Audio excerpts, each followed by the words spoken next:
Namaskar. In this episode of Dil Se, we'll talk about India's foreign policy's strategic autonomy. I, for one, really don't understand in the context of our foreign policy today as to what that means. But we'll try and investigate that issue. But let me, before we start doing that, set up my thoughts as to how this strategic autonomy is just a phrase which really has very little meaning. Look at our ties. Look at what's happening in West Asia. We see Israel today cross the yellow line in Palestine.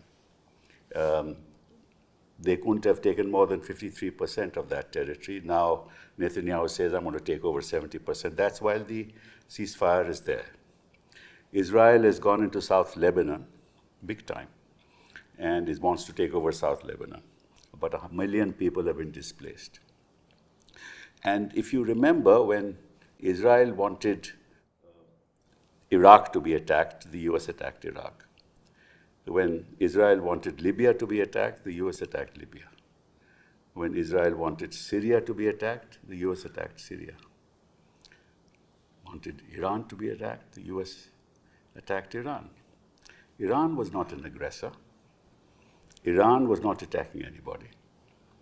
So what it means is that there is a very strong nexus between Israel and the United States of America. And we have become, according to me, part of that nexus. Nobody perceives us as somebody independent of that nexus. So the problem is that when you align yourself and you depend on defense technology and armaments, Pegasus, surveillance technologies, and other forms of technologies, now drones, obviously are dependent on Israel for a lot of things. So naturally, we can't part ways. So there we are as far as the world is concerned, the people of India are concerned, people around the world are concerned. They know that we are actually part of that nexus. Okay, now let's look at China. Our relations in China are pretty tenuous, if you ask me. Some efforts have been made to resolve some issues, but those issues have not been resolved. Chinese still occupy a large part of our territory. We have a 112 billion deficit as far as our trade is concerned. The Chinese have recently arrested a lady who came from Arunachal, went to Shanghai, arrested her. They don't recognize Arunachal. They say that's part of South Tibet. So we have a lot of problems with China. Those special representative meetings have started, but really nothing much has come out of it. Nothing much will, I think. If you look at Russia, we only buy oil from Russia now because if the US allows us to buy oil, we'll buy oil. If the US says no, I'll impose tariffs, we won't buy oil. And our deficit with Russia is also about $59 billion. That's the situation with Russia. Russia is aligned to China, so look at our neighbors now. China is sort of slowly expanding influence with our neighbors. We have some influence and we should build on it, but I don't think we can win that battle. As far as the European Union is concerned, we have a free trade agreement with them, but I don't think that's come into force till 27, 28. And the fact is that even in the United States, even in Europe, even a country like France, a country like Italy, a country like Spain has condemned the United States and Israel for what's happening in the Middle East. And so that's where we are as a nation. And that's where our foreign policy is. So we can't, as far as Quad is concerned, we had a foreign ministers meeting in Quad recently. There were some, possibilities, but the leaders' meeting has been postponed, so I don't know when that's going to happen. And I think that next meeting of Quad would be under the chairmanship of Australia. That's what I'm given to understand. So there it is. Quad is also, at the moment, quite irrelevant. And with President Trump's visit to China and his statement that, look, Taiwan is so far away, gives a sense of, that he might just not defend Taiwan.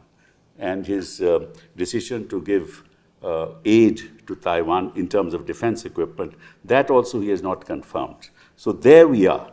That's the global situation. We've lost the leadership of the South as well. And BRICS, of course, is a divided setup. That's where we think we are as a nation.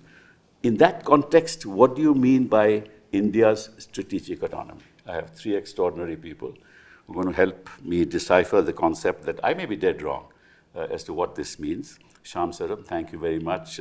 You're one of the best people to make us understand what it means. Former Foreign Secretary, Chairman of the NSAP, 1970 Foreign Service, Beijing, Tokyo, Ambassador to Myanmar, Indonesia, Nepal, High Commissioner to Mauritius, Joint Secretary in the PMO, 91 to 92, Foreign Secretary 2004 to 2006, Special Envoy in the US nuclear deal, Special Negotiator on climate change. You wear so many hats, Sherpa at the G8 and G5, Padma Bhushan. Thank you very much for being here. Also, you're an author. And then Jaimini, thank you very much. Most of your, from physics to diplomacy, is a pretty long jump. PhD from Tufts, masters from MIT, worked with the Atomic Energy Commission, with the World Bank for several years in 2 stints, Additional Secretary in External Affairs, JS Capital Markets in the Finance Ministry, and High Commissioner to the UK, and of course authored several books. All of you are authors. Navtej, thank you. You, of course, have won the Sahitya Academy Award, so congratulations. That's a great, great achievement, apart from the other great books that you've written, both fiction and non-fiction. I'm especially sort of taken up by the fact that you have written a book of Nanak and Second Thoughts and Indians at Herod's Gate, and 2 translations of Zafarnama and Savage Harvest. And you, of course, are a columnist, of course, and a degree in commerce, got into service in 1980, US Ambassador 16 to 18, Israel Ambassador 2008 to 12. In the meantime, a short UK stint in 2016 as a High Commissioner, official spokesperson of the External Affairs Ministry 2002 to 2008. You've had postings at Moscow, Tehran, Warsaw, Geneva, Washington. So you've got enormous experience in this area. And so thank you very much. So Shyam, when I ask you, what do you mean by this strategic autonomy? Strategic autonomy to me means the ability of a country to take relatively autonomous decisions on matters which are of vital interest to it. And I think this goes back to our own history. That is, when we emerged as an independent country, I think there was not only a political, but I think a popular consensus that never again the destiny of India or decisions regarding India should be taken in some other foreign capital. So we should be, in a sense, masters of our own house, recognizing that we are situated in a multi-country landscape, and therefore we cannot define our interests in any absolute manner. Right. So we have to, in fact, somehow reconcile, somehow accommodate the pursuit of vital interests by other countries. So that's the... That conceptually what you're saying is right. Conceptually, this is what... It means, yes. And if you see non-alignment, or you talk about multi-alignment, or we talk about, how we are giving up the hesitations of the past, and we have now a much more confident future. This running theme has not changed. Okay. So has anything changed? Beg your pardon? Has anything changed? Has anything changed? Yes, of course, it has to change because one, India itself is transformed. The world has transformed, as you mentioned. And therefore, when you start defining your interests in terms of strategic autonomy, obviously things which you were doing before cannot be the same today. So there is a certain evolution that has taken place in how we define strategic autonomy. Now, whether or not the foreign policy today reflects but that's that what I'm pursuit asking. That's of the reason for my autonomy, question. It has been debatable in the past. I remember the tremendous controversy about Mrs. Gandhi signing the friendship treaty with Russia. This is not this is not, True, not alignment. So there have been controversies in the past. So one should not make the mistake of thinking that this is something, new that has happened. Whenever we have faced very difficult situations, sometimes we have had to make adjustments. So this is not something that is a fixed concept. I think today, perhaps the pursuit of that strategic autonomy has become far more challenging because, the landscape around us has so dramatically changed, not only for us, but as you see for many other countries. So we have to, if we are making an assessment, we have to take into account what is our response to something as elementally changed around us as we are seeing today. Would it have been better to take, say, a more public stand condemning Russia when it invaded Ukraine?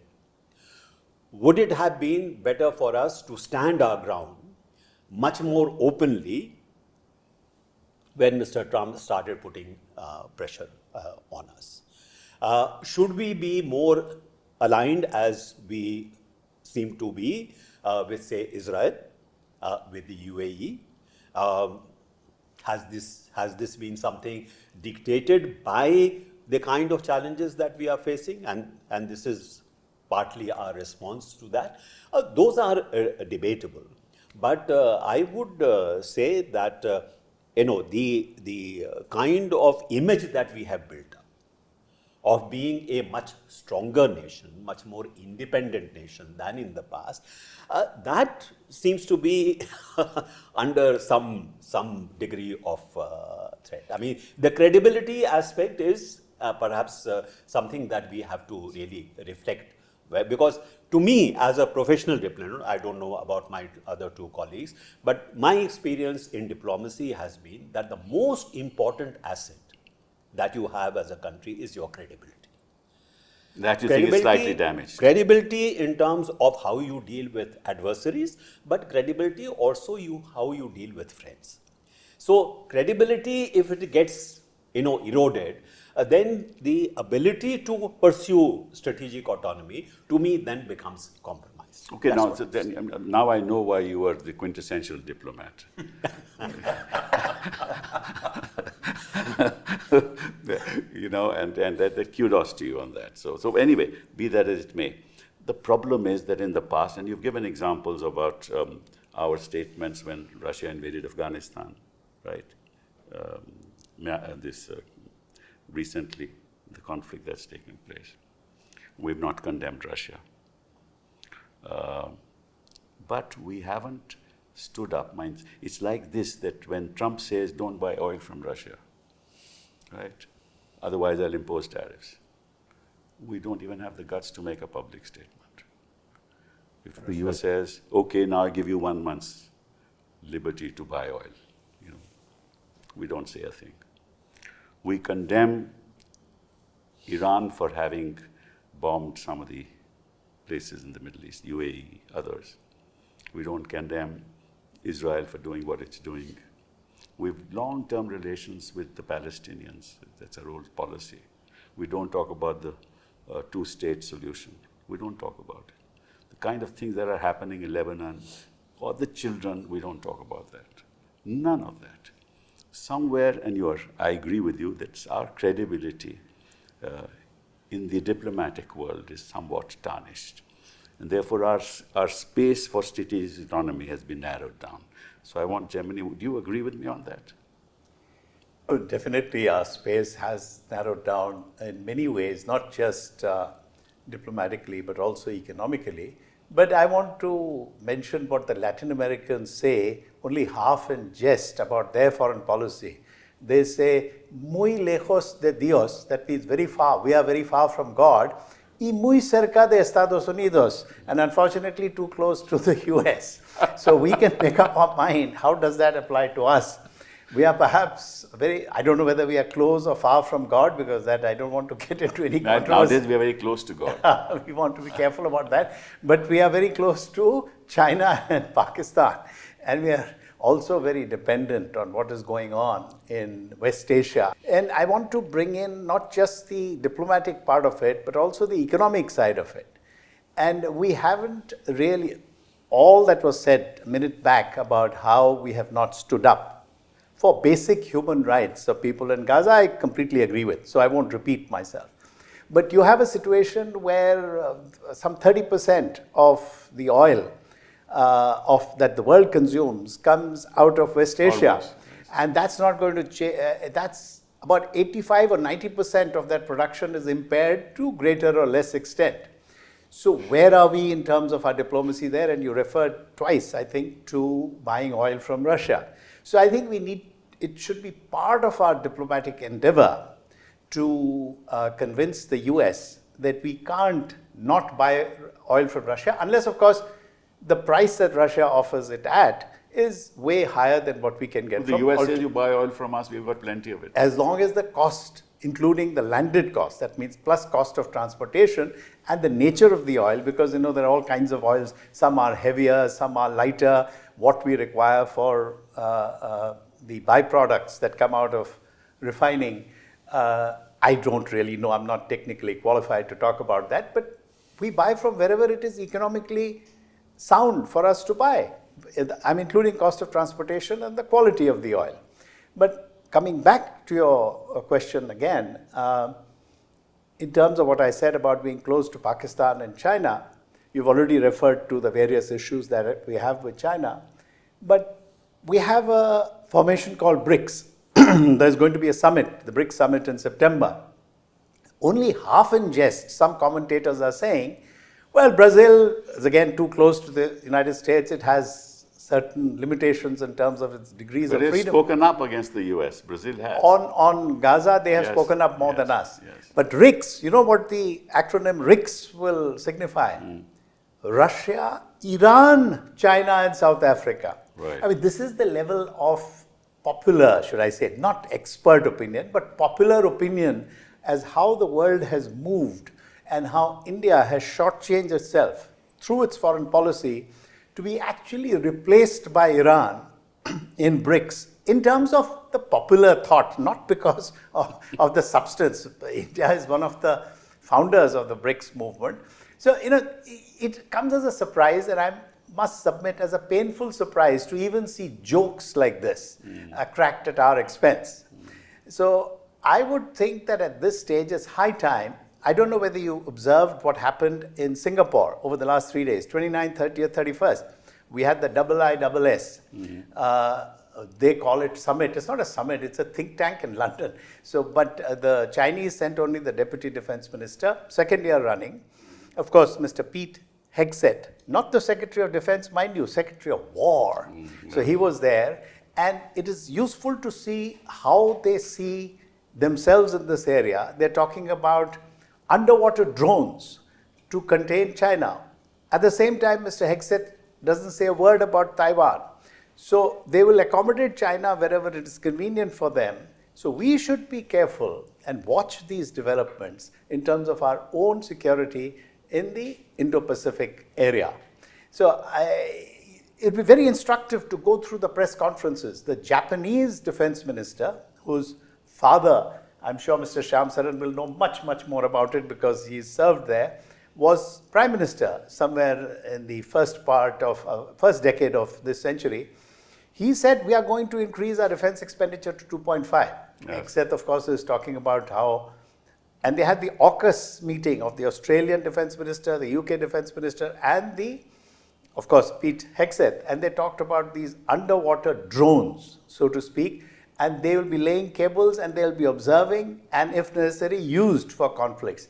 I don't see much of that conversation finding an echo here in our strategic circles. Again, I would hasten to submit, I might have missed it, but we need to watch some of these developments also, in addition to what my senior Mr. Shyam Saran, or rather Ambassador Shyam Saran, just said.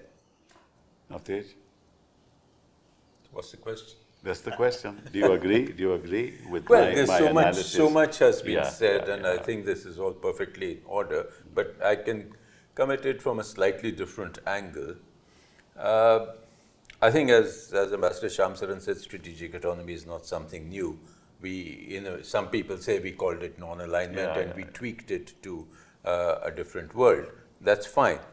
Now, what has happened is that when things were stable, say about, I would say even 5 years ago, when things were stable and even Trump's first term, we can consider it as stable, our strategic autonomy more or less worked because we were going with the US without much criticism. In fact, we were congratulating ourselves that we have developed this relationship for 20 years, no matter who's in the White House, no matter who's in power in India. It's had an upward graph right from our nuclear test days. That's where my personal cutoff is.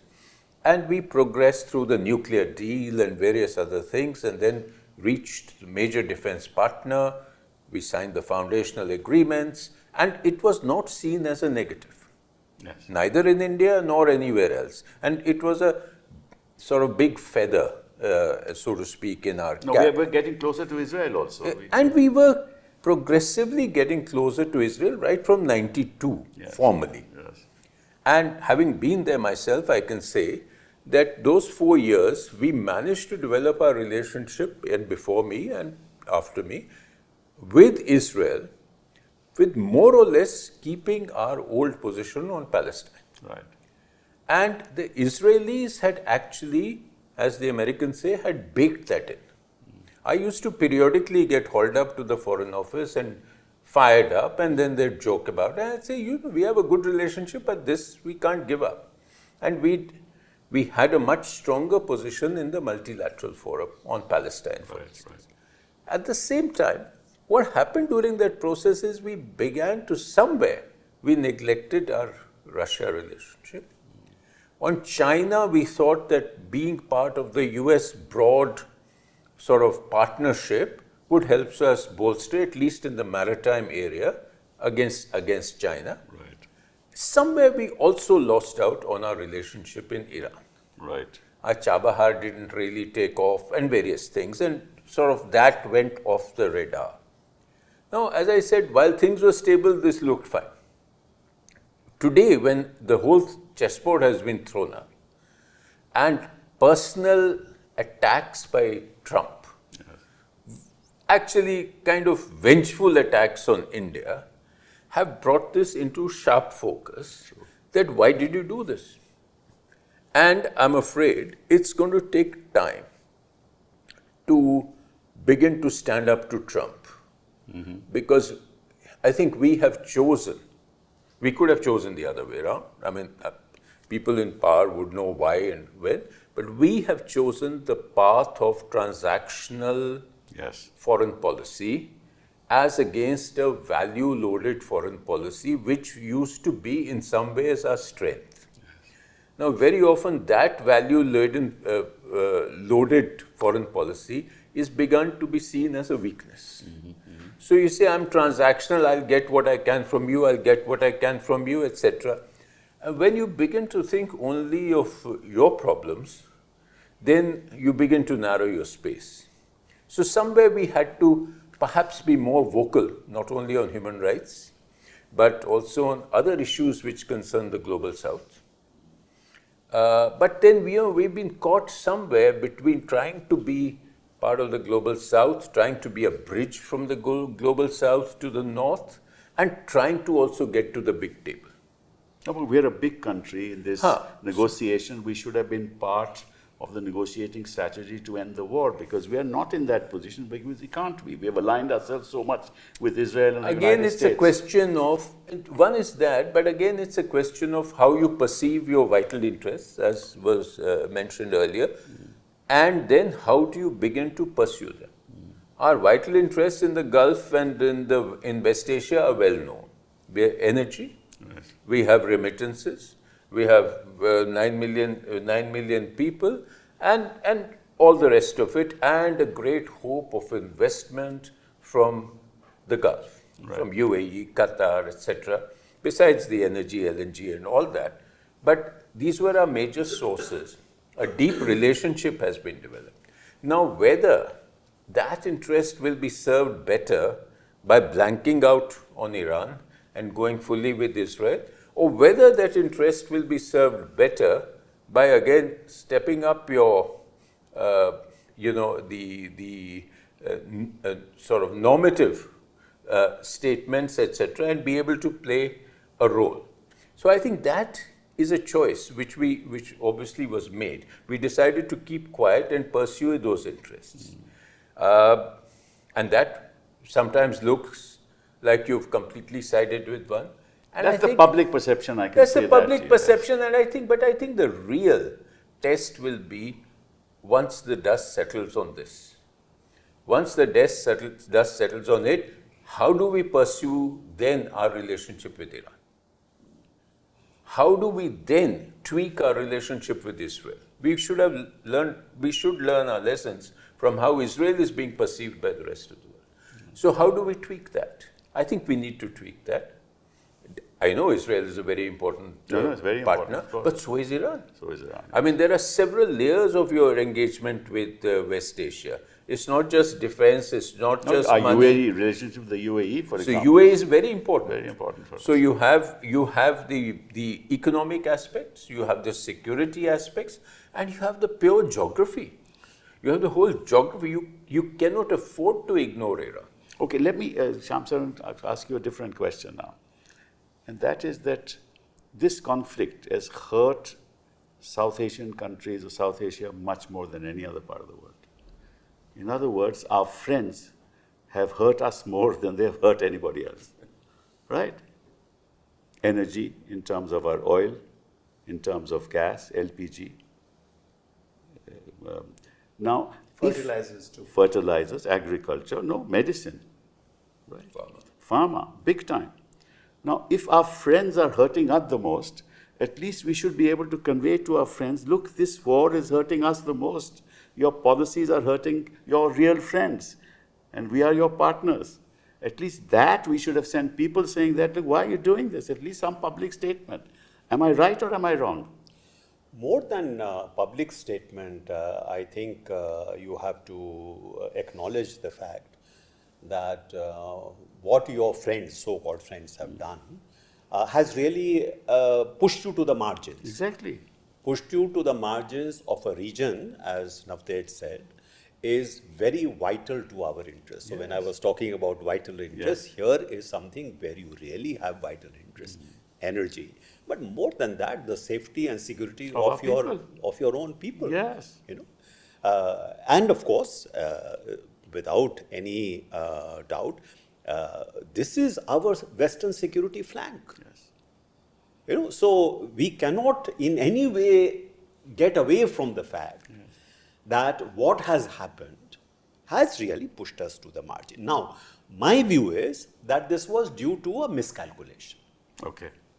Because I think there was perhaps a sense that, you know, if the attack takes place against Iran, this will be over. There will be change of regime. There could be, and in some sense, we would have therefore positioned ourselves in a better kind of place in the aftermath.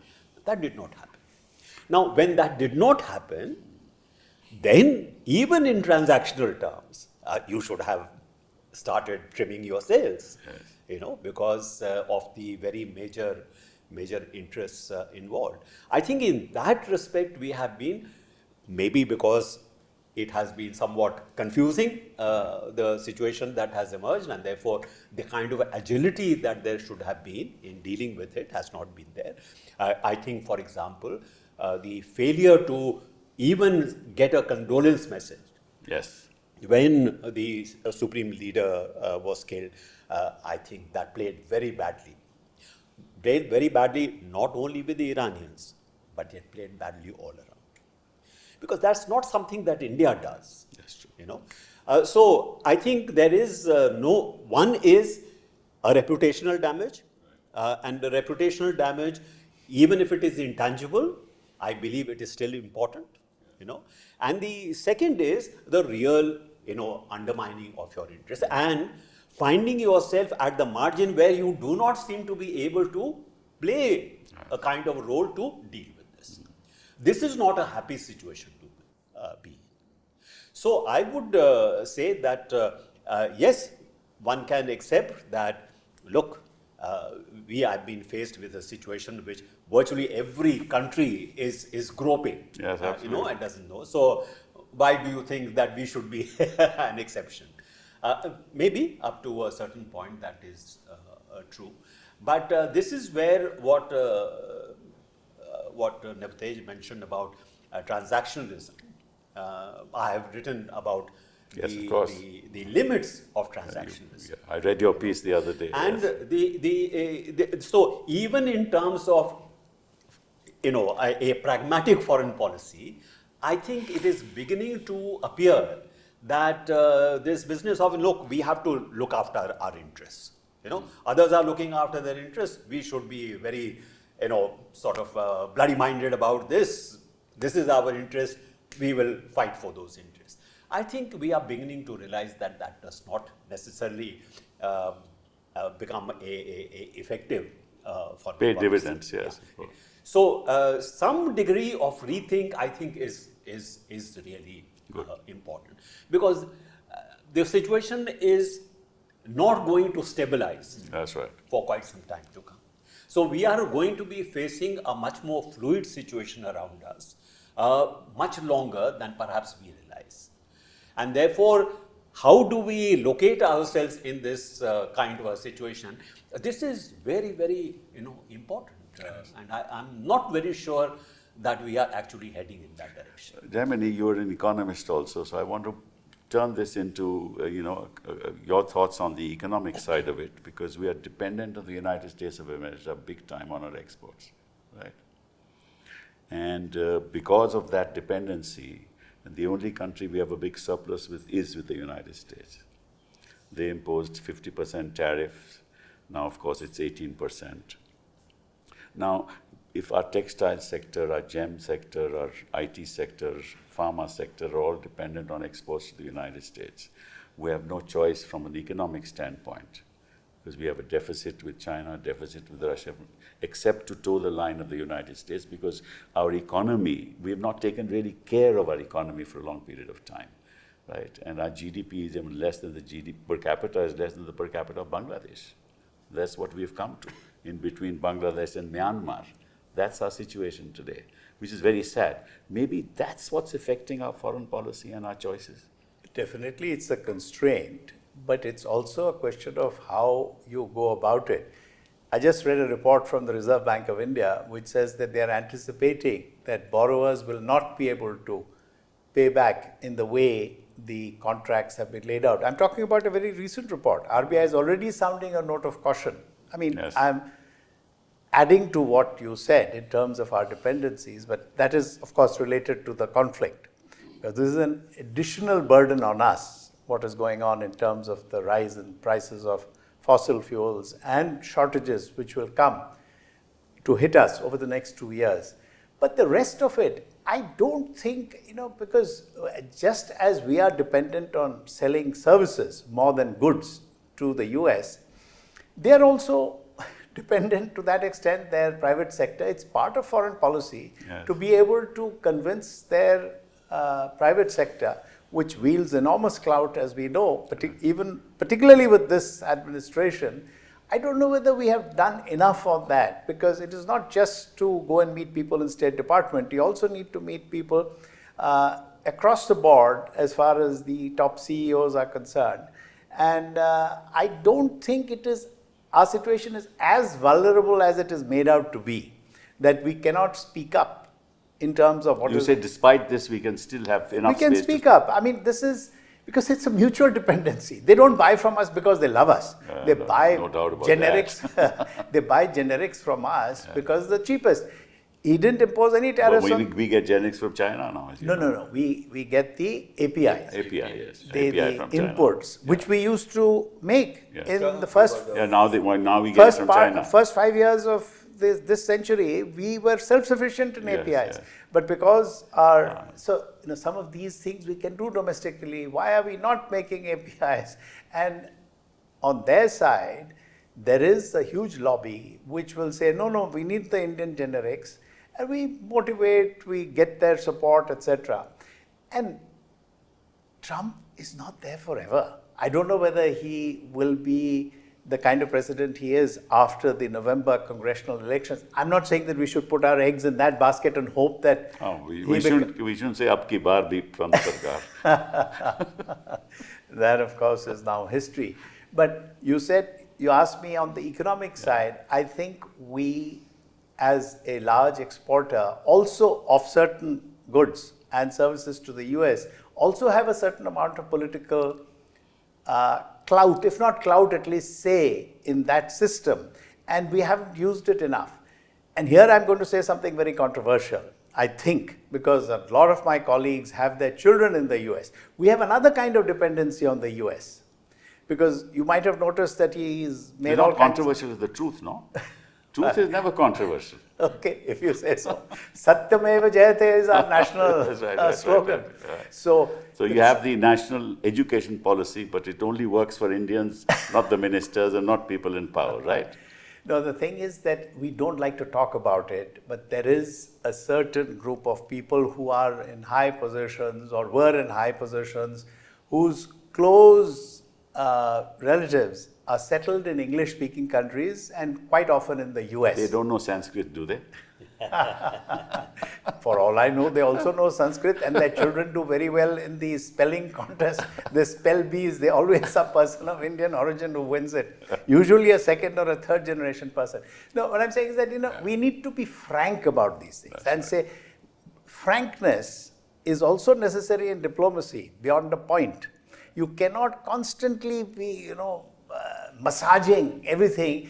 The rest of the world can see it. Especially when Trump says you're a dead economy, you're obnoxious, right? The way he uses, the kind of language he uses, we don't need to go into that kind of stuff, but we can be a little more frank. Okay. And to that extent, we have options. And we, as you pointed out, Russia, why did we get into this thing, we will not buy oil from Russia? What is this? I mean, you can say, on the one hand, you talk about market economy. Why can't we tell them, we will buy oil from... I wish we had the guts to do that. I can say. But anyway, be that as it may. I mean, very interesting topic that came to my mind. The other day I saw something on television about people in the textile sector. I just want to share this with you. It's very interesting. People in the textile sector, women with machines on their hands, and the way their hands are moving. They are recording them on a computer so that they don't need the hands anymore, right? So all textile garments will be made without human beings. That's the AI that is going to come and going to take over the world economy. That will be the worst thing to happen to India. And when these kind of things happen, our foreign policy will have no real space. I think this is the greatest tragedy of India, that we have not built our economy. And if we don't build our economy, we will not have the space to have an independent voice, even in foreign policy. What are your thoughts on that? Well, I don't understand artificial intelligence in I'll give you an example. any technological detail, but I think the basic fact is that if it takes over the labor level and the less thinking but more manual jobs, then obviously a country like India is going to suffer. Yes. But I think what has happened is, and then again, I'm not fully au fait with all the details, but I think the fact is that AI, we did a huge summit this year. Yes. Now, so in a way, there is a lot of interest to get into AI. Yes. And you find it now even on the recent tour of Europe that the Prime Minister did. I think AI, I was looking at the various things in the various European countries, particularly with Netherlands. Yes, yes. We've done a deal which will, we are somewhere low on the AI value chain. So basic things like testing, packing, etc. Service sector. Services. Yeah. So and Netherlands is very big. particularly in the packaging of chips and the manufacture of machines. So somewhere we are trying to get into it, and for whatever it's worth, because we'll run out of time. No, that's true. It's like in the IT sector, Navtej. Yeah. In the IT sector, we're just a service industry. Yeah. The property belongs to someone else, and we serve them. But we are far away from the Same thing. manufacturing Yeah, exactly. aspects and the higher end Yes, of AI. And frankly, I think that's going to be a huge The reason challenge. why I asked this question is there's a reason behind it. That there's a direct relationship with foreign autonomy and foreign policy, strategic autonomy, and the strength of the economy of a nation. Right? Well, that's why we keep hearing about critical minerals, rare earths. No, but the Secretary of State has come here recently, has a deal with us on rare minerals, and we're going to, But that's, deal with them together. if you notice, that's been the huge leverage of China on correct. US. Absolutely. So that's why Trump That's has had why- to back down. That's right. That's right. Because the huge processing of the critical minerals, only China can That's do. why Marco Rubio came here, only because of that reason, and other things also. This is the theme is, your foreign policy can never be strategically autonomous unless you have the economic strength to bargain. Fair point. Sure. I mean, no two ways about it. But And we don't have I that. would say that today, I think you are beginning to realize that all these, efforts at self-reliance, Yes. Atmanirbharta, frankly speaking, all the strategic areas that we are talking about, these you can only pursue as a partnership. Yes. That is the ability of India to really carve out a completely independent, kind of sphere for itself in these new technologies is simply not possible. So I think we have to acknowledge that, and acknowledging that, therefore, your foreign policy has to be directed towards forming those kind of partnerships which will allow you to at least Exactly. stay in the game, if not become Exactly. the leading Exactly. country. Now, this is where, again, transactionism doesn't work. It doesn't work, yes. Because these are longer term relationships that you have to establish. And in those longer term relationships, the notion that, tomorrow I can, Shift. sort of flip this way and that way doesn't work. So I think if you can begin to move in that direction, order your relationships with other countries, keeping this purpose in mind, I think you will be doing much better. Also, don't forget that you may be low down in that ranking, but with respect to a large number of other countries, developing countries, Yes. you are actually quite high up in that ladder. Correct. Therefore, your ability to give what you may call public goods to that large constituency is actually quite high. But real influence comes when you're able to sell BrahMos to others, which we are Sure, doing now. sure. That's the way we need to go. We should Yes. have that leverage. But We need look at Russia's permission even for every sale. even in terms of your digital economy, Yes. you have areas where you have shown your strength. That's right. In many ways, your payment systems are more advanced than what you can even see today in the United States of America. That's true. That's true. So I think there are niche areas where actually you can be a very important country for a large number of developing countries. Why not make a start with your own neighbors? Yes. I keep coming back to that same theme again and You again, said it that before. unless you get your neighborhood right, Right. any notion of playing a larger regional role or global So you are a role believer in neighborhood simply first. will not work. Yes. But you can actually be a provider of those public goods to begin with to your neighbors. True. If you become an engine of growth for them, look at the kind of diplomatic space that it opens up for you. So that is why I said some rethink in terms of how we deal with this new world which is emerging, that has become very, very important. Okay, let me ask a different question, and then I'll end up with Shyam on that question. Is there any space for moral positions in diplomacy? None whatsoever. None. You do what is right, but you can't take a moral stand. Moral sometimes is associated you with being obviously- right. I hope, at least. You don't side with Hitler, for No, instance. that's not a moral position. That is a That's moral not a moral position position, because I'm sorry. at some point of time. When I say moral, I mean the norm. Means that if children are getting Okay, killed. fair enough. That's what I mean. No, that is position. different. That we need to take a position. Even though your relationship is transactional, there must be some moral There fiber. are bounds within which, like South Africa has gone and got Netanyahu indicted by, I think, the In the criminal in the court. ICC. ICC, yes. Not ICJ, ICC, and he can't go to Europe Yes, he can't, because yes, he might get arrested if they honor that particular judgment. that is true. So I salute South Africa for that. And South Africa is saluted by a number of other countries, not just by Indians like me. So that point of yours, I accept. But within that, there is a lot of No, leeway. I agree with you. I'm just saying that on the kind of thing that Khomeini was killed, you see, Yeah. if you tell Raul Castro, 2 Americans were killed on a flight and we'll prosecute for murder, nobody says anything when people in the IRG are killed and the Khomeini is killed. Nobody says a thing. So there is a moral, hiatus there. No, I mean, it is unfortunate that big powers behave like this and they're not answerable to anybody. You say they cannot even use nuclear technology for civilian purposes.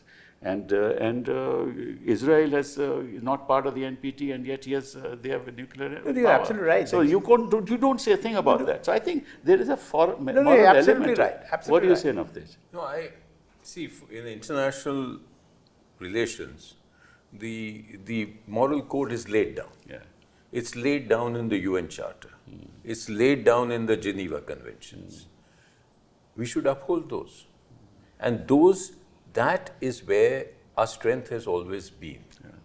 We were, leading UN processes when we didn't have great economic power. That's right. So I think that we should not cherry off, call it moral or call it legal or call it international law, but I think those we must take the lead in upholding, because therein lies the interests of a large number of countries. That's right. You see, they are the members of the GA. They need people like India to stand up and defend them. And it's not just on human rights or not just on genocide, etc. What about climate justice? Yes. You look at the small island states. They are desperate for somebody to take up their causes of rising sea levels. So there are a number of areas where there is a vacuum. None of the big powers are there or taking. Yeah. Even China, does it when in a more, again, a more transactional way or when they want to do it. But that is, I think, where there is a vacuum and we should take that space back again. Which we have lost, according to me. What do you say, Shyam? Oh, yes, I mean, that's a space you have lost. Yes. As Navtej mentioned, that even when we were much weaker, don't forget that the Universal Declaration of Human Rights was an Indian contribution. Yes. Opposed by both the US as well as the then Soviet Union. So there was tremendous activism in the UN system because we understood that establishing that kind of moral code, even if there are countries, powerful countries who will violate those every now and then, that has a certain restraining power. And I think it still is something which is very important. So it takes me back to the point that I was making, that even if you are not in the big league, but you are in the middle league, you have capabilities and you have that kind of diplomatic experience of the past, which you can really put at the service of a very large number of countries who actually, there was a time when they looked to India to take the cue. Yes. In taking positions at the UN on many issues, they would say, okay, what are the Indians doing? And they felt very safe in adopting the same position. Yeah. Right, absolutely. Yeah. So, we do not perhaps realize how large a reputational asset that was. I agree.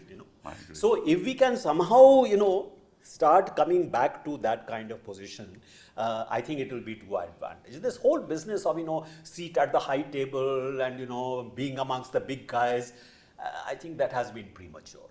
I agree. So actually, to sum up, I say that our at least my sense is that our foreign policy may be rudderless, but it's not udderless. Sorry, what was that? That's the Maybe rudderless, but not udderless. That's the poet in you coming. We have a lot to offer. Thank you. Thank you very much. Thank you.